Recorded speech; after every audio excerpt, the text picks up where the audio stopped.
जय हिंद साथियों, आप सबका स्वागत है पीके एजुकेशन 17 के ऑनलाइन प्लेटफार्म पे। जैसा कि आपको पता है कि 1 अक्टूबर से ही आपके बीएड की काउंसलिंग चल रही है पहले फेज के लिए, जिसमें आप देखेंगे 1 अक्टूबर से आपको आज तक आपको रजिस्ट्रेशन और कॉलेज लॉक कराना था। और आज शाम को ही आप देखेंगे आपका जो आपने कॉलेज लॉक किया है वो अलॉट कर दिया जाएगा। और जिन भाइयों का अलॉट कॉलेज नहीं होगा जो आपने पैसा दिया है, शुल्क दिया है, वो आपको वापस हो जाएगी। और जिनका अलॉट कर दिया जाएगा उनका पैसा वापस नहीं होगा। आप एडमिशन ना कराएंगे फिर भी उस स्थिति में भी आपको वापस नहीं होगा। तो आप देखेंगे कि आज पहले फेज का काउंसलिंग ख़त्म हो गया और पहले फेज में आप देखेंगे 1 रैंक से लेके आपके 75,000 रैंक तक काउंसलिंग कराने थे। लेकिन अंतिम दिन आते आते आप देखेंगे कि 24,000 के आसपास में ही रजिस्ट्रेशन हो पाया है। तो ऐसा क्यों है, इतना कम क्यों रजिस्ट्रेशन हुआ है? तो उसी परिप्रेक्ष्य में आप देखेंगे आयोग ने एक नोटिस जारी करके ये भी बता दिया है कि जैसे आप देखेंगे कि काउंसलिंग में ऑनलाइन जो करना होता है उसमें आपको डॉक्यूमेंट अपलोड करना होता है। अंतिम वर्षों का, ग्रेजुएशन का, परास्नातक का सारा अपलोड करना होता है। तो आप देखेंगे कितने अभी यूनिवर्सिटी ऐसी है जिसका ओरिजिनल यानी अंतिम वर्षों का ओरिजिनल उनको नहीं मिल पाया है सर्टिफिकेट। तो उस परिप्रेक्ष्य में आप देखेंगे रुहेलखंड विश्वविद्यालय है जो इस बार आप देखेंगे परीक्षा आयोजित कराया था।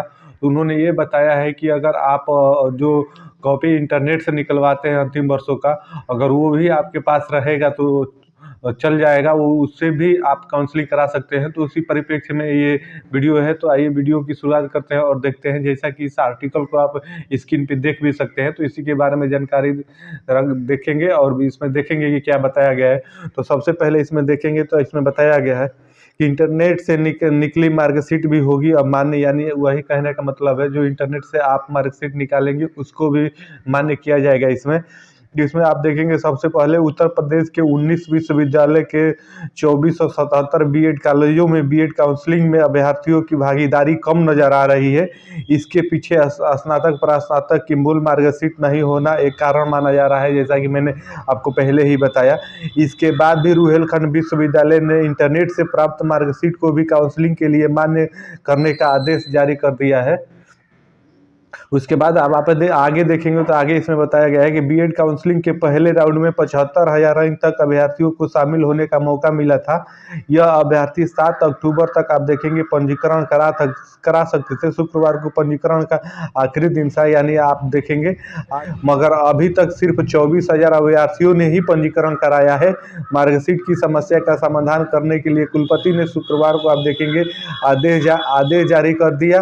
उन्होंने बताया कि ऑनलाइन काउंसलिंग में शामिल हो रहे अभ्यर्थियों जिनके पास स्नातक, स्नातकोत्तर, अंतिम वर्ष अथवा सेमेस्टर परीक्षा 2022 का मूल मार्कशीट नहीं है, वो इंटरनेट से प्राप्त कर मार्कशीट को अपलोड कर काउंसलिंग की प्रक्रिया को पूरी कर सकते हैं। ऐसे अभ्यर्थी जो कॉलेज आवंटित होने के बाद अंतिम वर्ष या अंतिम सेमेस्टर का मार्कशीट व अन्य शैक्षिक अभिलेखों का सत्यापन संबंधी कॉलेज करेगा।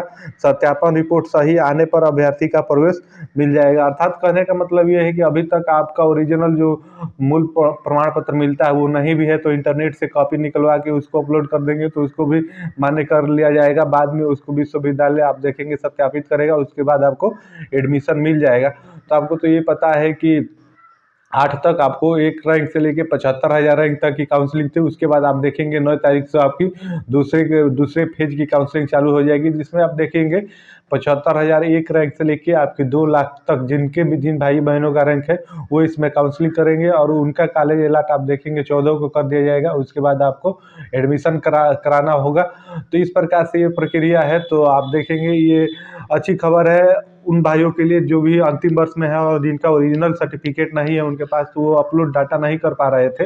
तो अब आप देखेंगे कि आप इंटरनेट से निकाल के उसको भी अपलोड कर सकते हैं। तो यही आपको इस वीडियो में बताना था। अगर बीएड की काउंसलिंग से जुड़ी हुई और भी कोई आपको जानकारी चाहिए तो आप कमेंट बॉक्स में कमेंट करके हमसे पूछ सकते हैं। तो फिर मिलते हैं आपसे नेक्स्ट वीडियो में। तब तक के लिए आप सभी को जय हिंद, धन्यवाद।